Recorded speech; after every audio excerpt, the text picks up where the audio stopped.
Some people believe that freezing to death is a peaceful and painless way to die. A person who is freezing lies down, falls asleep, and never wakes up. However, due to a phenomenon known as paradoxical undressing, I disagree. Two theories explain why paradoxical undressing occurs. First, low body temperature can damage the brain's temperature-regulating center, causing it to misinterpret the body's core temperature. Second, as a person succumbs to hypothermia, the muscles that normally constrict blood vessels in the limbs may become so fatigued that they relax. This relaxation allows blood to flow into the extremities, leading the person to believe they are overheating. Consequently, stripping off clothing accelerates death due to further lowering of body temperature. Hypothermia is a condition in which the core body temperature drops below 95 degrees Fahrenheit, 35 degrees Celsius, and it can lead to death if not treated.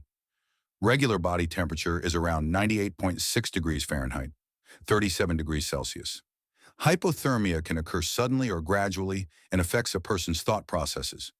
As a result, many individuals experiencing hypothermia may not even realize their condition. Here are signs to look out for: shivering, goosebumps, bluish skin, confusion, slurred speech, cognitive impairment, loss of balance, apathy, increased urination, rapid heart rate and breathing. Recognizing the signs of hypothermia is essential for timely intervention. If someone experiences hypothermia, the treatment is simple. Warm them up. First, they should change into warm, dry clothing. Next, they need to move to a heat source. It's also important to eat and drink, as food provides the energy required to help maintain body heat. The best way to treat hypothermia is to prevent it by dressing appropriately for the weather. This guide will show you how to do this effectively. Let's start with the head. When doing winter activities, it is necessary to keep the head and ears warm. Frostbitten ears are painful. This is why you should wear appropriate headgear, such as a stocking hat. If you don't like wearing hats, wear earmuffs or a headband that covers the ears. After ensuring your head is protected, focus on your face and neck. While a face mask can provide warmth, it can also trap moisture from your breath, which increases the risk of hypothermia. A better option is to wrap a long scarf around your neck and face. If the scarf is long enough, you can use it to cover much of your face, which helps prevent frostbite and a blackened nose. Most people don't want to risk losing fingers, toes, or their nose to frostbite. Overall, a long scarf is an effective way to keep your face warm and safe.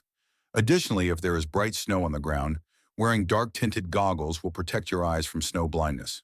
The best way to stay warm in winter weather is to dress in layers. I typically start with a t-shirt, followed by a light shirt, a heavy cotton shirt, a windbreaker, and finally a coat. In my area, the winds can be fierce and bitterly cold, stripping away your body heat. That's why a nylon windbreaker is a must. Let's protect our hands. I wear gloves with a fold-back cuff that exposes the fingers if needed. Old-fashioned mittens are best for retaining body heat. However, they will restrict hand use. Next, wear long underwear under your outerwear to stay warm. Now for the feet.